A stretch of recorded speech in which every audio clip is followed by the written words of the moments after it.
Y ojo porque ahora no. Y es que normalmente cuando dejan la teja desocupada, viene el carbonero o el herrerillo y aprovecha para entrar. Y ahora mismo esos no pueden entrar.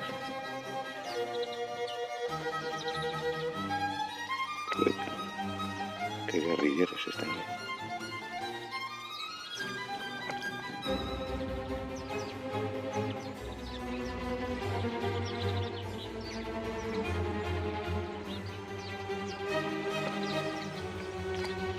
Este es muy guerrillero.